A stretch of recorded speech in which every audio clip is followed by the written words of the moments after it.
충돌 문제 중에서 탄성 충돌은 우리가 1차원 탄성 충돌과 2차원 탄성 충돌을 공부했습니다.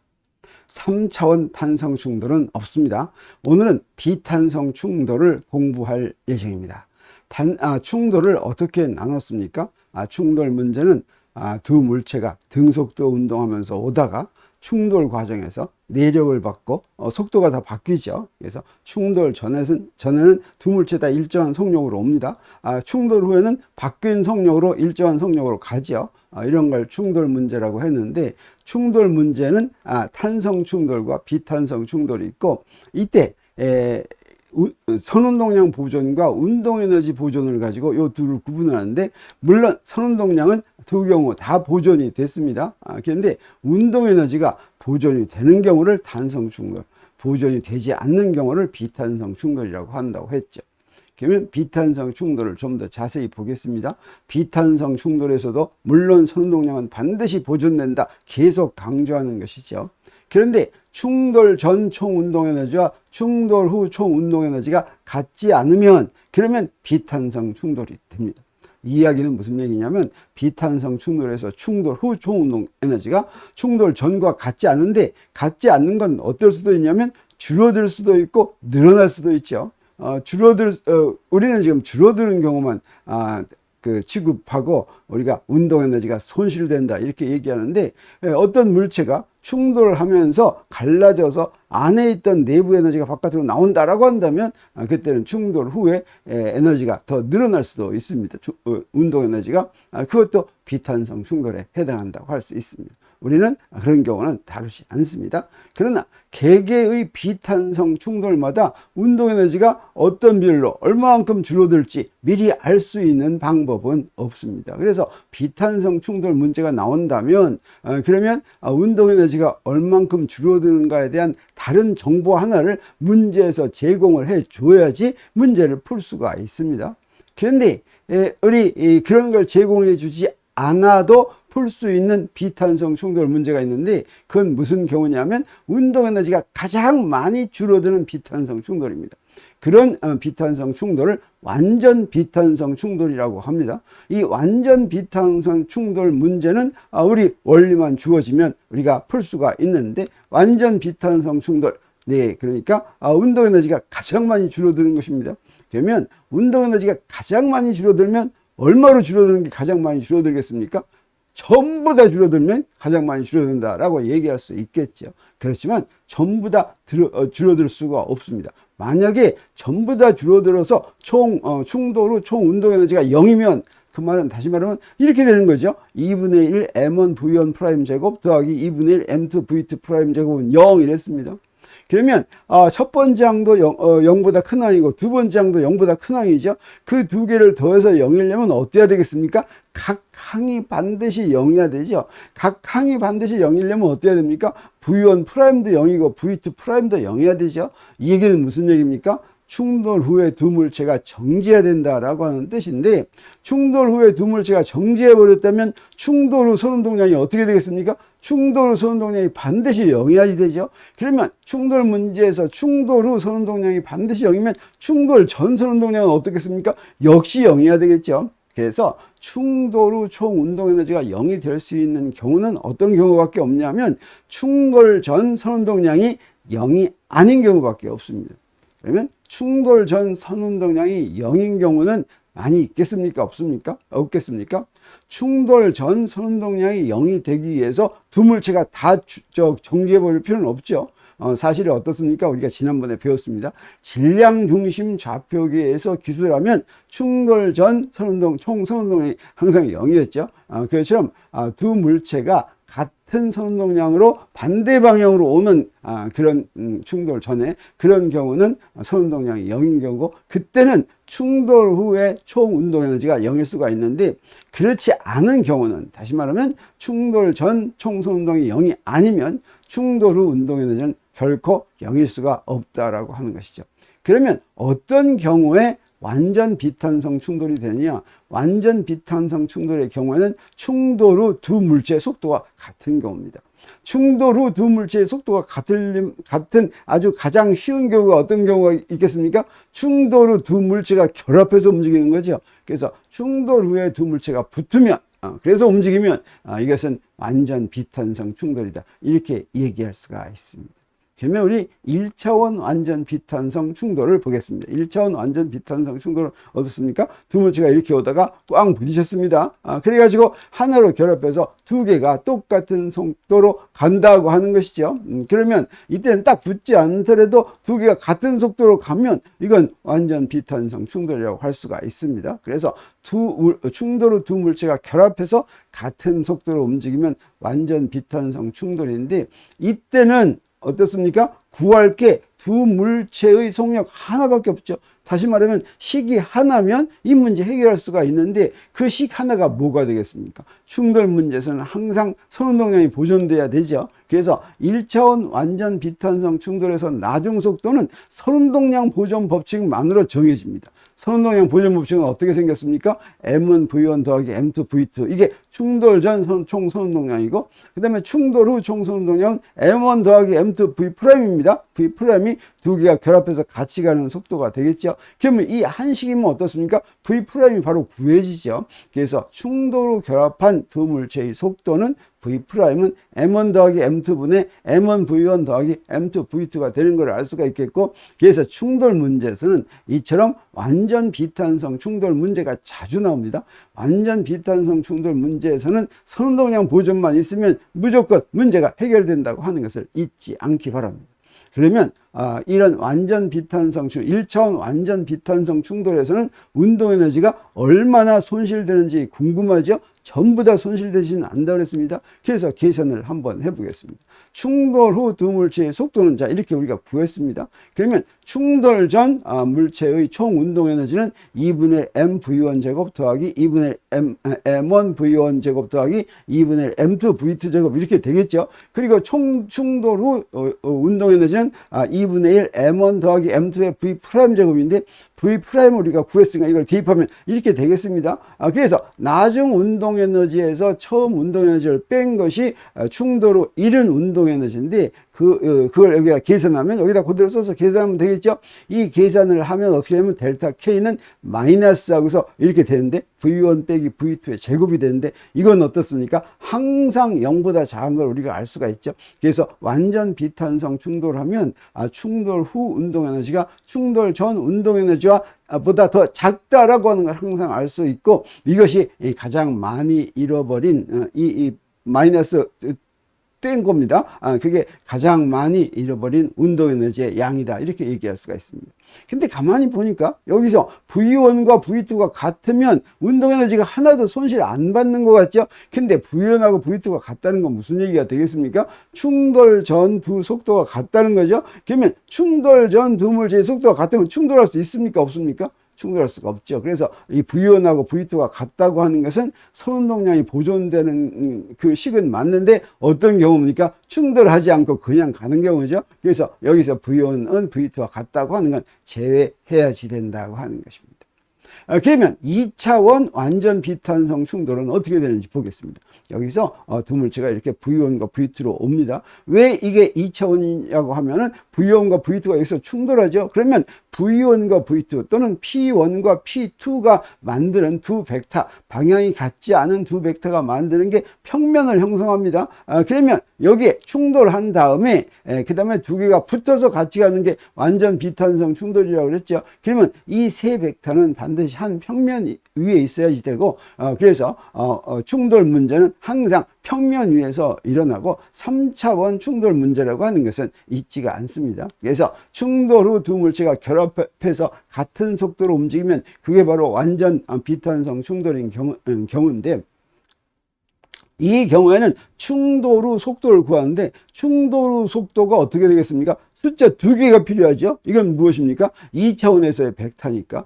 그런데 여기서도 벡터식 하나면 이 충돌 후 속도를 구할 수가 있습니다. 이 나중 속도는 무엇만으로 구할 수가 있냐면 선운동량 보존만으로 정해진다고 하는 것이죠. 선운동량 보존이 어떻게 됐습니까? M1 V1 벡터 더하기 M2 V2 벡터는 M1 더하기 M2하고 V 프라임 벡터 이렇게 되죠. 그러면 벡터식만 가지고 여기서 V 프라임은 충돌 후 결합한 두 물체의 속도가 이렇게 주어지죠. 그러면 이건 어떻습니까? 두 숫자, 충돌 후 두 물체의 두 숫자가 이렇게 벡터로 우리 구해지는 걸 우리가 알 수가 있습니다.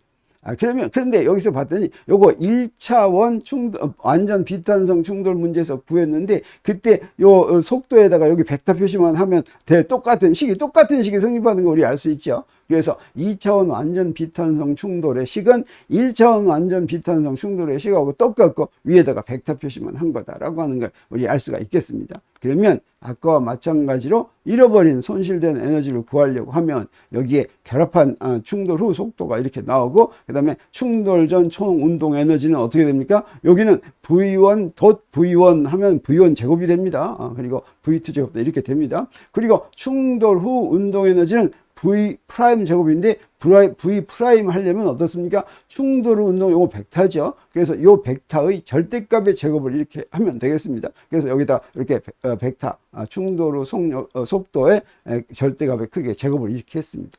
그러면 충돌 후 이른 운동 에너지를 구하려면 아까와 마찬가지로 K'-K에서 계산을 하면 되는데 그때도 똑같이 1차원에서와 똑같이 벡터 표시만 한 걸로 표시가 되고 자 그러면 이런 결과가 나오고 이 결과도 마찬가지로 0보다 작죠. 그래서 완전 비탄성 충돌에서는 운동 에너지가 손실되는 걸 우리가 알 수가 있는데 여기서도 마찬가지로 V1 벡터하고 V2 벡터가 같으면 손실된 운동 에너지가 0이라고 보이지만 그건 어떻습니까? 그 같으면 절대로 충돌 전에 두 물체의 속도가 같으면 절대 충돌할 수가 없죠. 그러니까 충돌하지 않고 그냥 선운동량이 보존된 충돌하지 않으면 물론 당연히 선운동량이 보존되고 그대로 가겠죠. 자 그런 문제다라고 할 수가 있겠고 그래서 V1과 V2가 같다고 하는 것은 제외시킵니다. 이런 충돌 문제에 대해서 우리는 지금까지 거론하지를 않았는데 우리 고등학교에서는 충돌 문제에서 무엇도 배우냐면 반발계수라고 하는 것도 배웁니다. 반발계수는 탄성 충돌과 비탄성 충돌과 완전 비탄성 충돌을 구분하는 데 이용이 됩니다. 우리는 탄성 충돌과 비탄성 충돌과 완전 비탄성 충돌을 무엇만으로 구분했습니까? 그냥 운동 에너지가 보존되느냐 보존되지 않느냐 또 운동 에너지가 최대한 많이 손실되느냐 이것만으로 구분을 했죠. 반발계수는 어떻게 정의되냐면 보통 반발계수 영어로는 coefficient of restitution 이렇게 얘기합니다. 이 반발계수는 2로 표시했는데 어떠냐면 여기에 이렇게 절대값 붙인 것처럼 충돌 전 상대 속도의 크기 그래서 충돌 전 두 물체의 상대 속도니까 한 물체의 속도에서 다른 물체의 속도를 뺀 것을 이걸 충돌 전 상대 속도의 크기 이렇게 얘기하죠. 분의 충돌 후 상대 속도의 크기 절대값 붙인 것입니다. 이게 바로 반발계수인데 이런 반발계수 충돌 문제를 반발계수를 이용해서 설명한 것은 언제부터 시작된 것이냐면 뉴턴에서부터 시작한 것입니다. 아이작 뉴턴이 1687년에 발표한 프린키피아에 이미 반발계수에 대한 이제 설명이 있죠. 이 반발계수는 어떤 이론으로 구하는 것이 아니라 실험적으로 이렇게 설명하면 이게 충돌 문제가 세 가지가 잘 설명되겠구나 해서 이렇게 이제 만든 것입니다. 사실 이 반발계수를 따로 도입하지 않더라도 충돌 문제는 다 해결할 수가 있습니다. 근데 여기 2는 1로 놓으면 여기서 2를 1로 놓으면 그건 무엇에 해당하냐면 탄성 충돌에 해당합니다. 이것을 고등학교에서는 완전 탄성 충돌이다 이렇게 부르기도 하죠. 그리고 2가 0에서 1 사이면 이것은 비탄성 충돌에 해당하고 그러니까 0보다 크고 1보다 작으면 그리고 2가 완전히 0이면 이건 완전 비탄성 충돌이 됩니다. 그래서 이 값이 이 반발 계수 값이 0과 1 사이에 주어지면 그러면 우리 충돌 후의 속도를 다른 조건이 주어지지 않아도 바로 이게 바로 운동 에너지가 얼마나 줄어드는가 하는 정보를 주는 거나 마찬가지여서 문제를 풀 수가 있게 되는 것입니다. 이것을 1차원 충돌의 경우로 반발 계수를 볼 것 같으면 1차원의 경우에는 이렇게 씁니다. 여기 이렇게 써야지 이게 플러스 값이 됩니다. 여기서는 상대 속도의 절대값 아니니까 항상 플러스 값이 됐죠.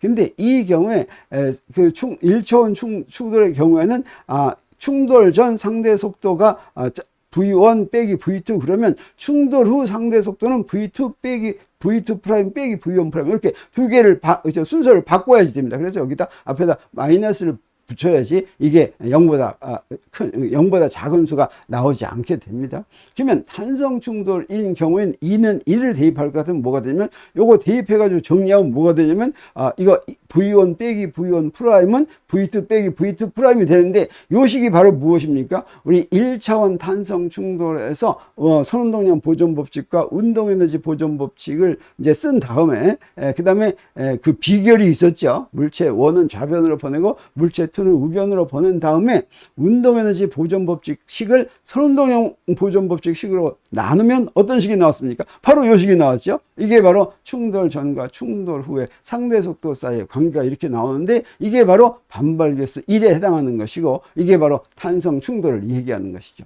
근데 이 탄성 충돌 여기 2에다가 0을 대입하면 어떻게 됩니까? 0을 대입하면 요 분자가 0이 되죠. 그건 바로 무엇입니까? V1 프라임은 V2 프라임이라고 하는 것이니까 이건 충돌 후에 속도가 같다고 하는 것이죠. 결합해서 움직인다고 하는 것이 되겠습니다. 그래서 이 반발계수를 이용해서 탄성 충돌과 비탄성 충돌 그리고 완전 비탄성 충돌을 잘 구분할 수가 있어서 편리하기 때문에 고등학교 때는 충돌 문제를 이런 반발계수를 이용해서 설명하기도 했었습니다. 자, 그러면 연습 문제 한번 보겠습니다. 충돌 문제에서 가장 많이 이용되는 연습 문제가 바로 뭐냐면 벌리스틱 펜듈럼입니다. 펜듈럼을 이용을 해서 총알의 속력을 구하는 것이죠. 그래서 여기에 질량이 20g인 탄원이 지금 총을 쏩니다. 근데 요 총이 어디에 부딪히냐면 가벼운 줄에 매달려서 가벼운 줄에 매달렸다라고 하는 것은 줄의 질량을 무시한다 이런 뜻이죠. 질량이 2kg인 통나무에 박힌 다음에 통나무의 탄환이 올라간 최고 높이가 2cm다. 그랬을 때 통나무에 박히기 직전 속력을 총알의 속력을 구하라 라고 하는 것이죠. 자, 그러면 여기에 이런 벌리스틱 펜듈럼이 이렇게 있습니다. 총알이 이렇게 오죠.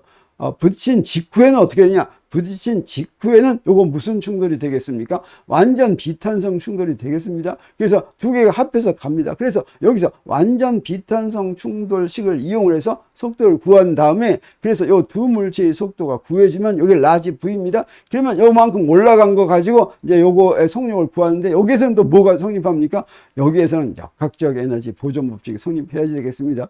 역학적 에너지 보존 법칙이 성립하지 않는 경우가 있습니다. 그건 어떤 경우입니까? 충돌 과정에서죠. 충돌 과정에서는 운동 에너지가 손실되죠.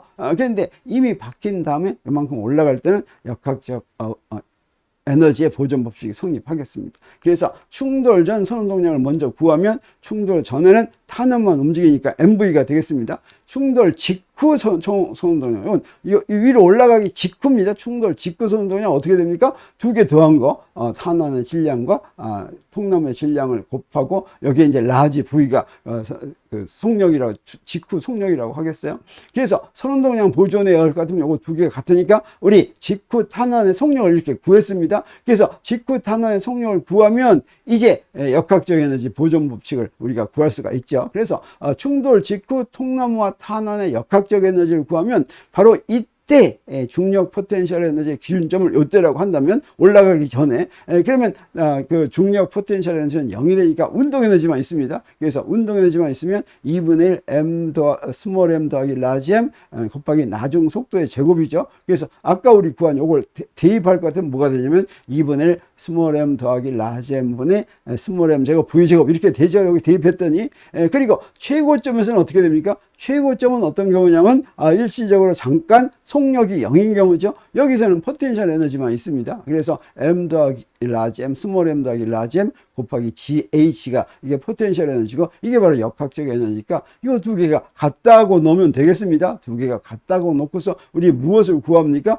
두 개가 같다 놓고 우리가 구하려고 하는 게 스몰 V가 바로 탄환의 속력이죠. 그래서 탄환의 속력 바로 구해졌습니다. 그래서 탄환의 속력을 구했더니 여기다 곱하고 해서 루트를 씌울 것 같으면 뭐가 되냐면 1 더하기 스몰 m분의 라지 m 하고서 루트 2gh 이렇게 되죠. 자, 그러면 여기서 숫자를 대입하는데 근데 문제에서 얼마로 주어졌습니까? 스몰 m은 29g, 라지 m은 2kg, 그 다음에 h는 2cm니까 그대로 단 SI 단위로 다 바꿔서 여기다 대입하죠. 그럼 뭐가 나옵니까? 63.2m/s가 나와서 이것처럼 벌리스틱 펜듈럼을 이용할 것 같으면 탄환의 속력을 측정할 수가 있다고 하는 것입니다. 그러면 우리 2차원 완전 비탄성 충돌 문제도 한번 풀어보겠습니다. 질량이 같은 자동차가 교차로 해서 충돌했어요. 그래서 충돌해가지고 엉켜가지고 한 대로 움직인다면 이게 바로 이제 완전 비탄성 충돌입니다. 그러면 결합 후 두 자동차가 결합한 그 속력을 구하라 라고 하면 어떻게 됩니까? 양쪽에서 이렇게 왔습니다. 2차원에서 온 것입니다.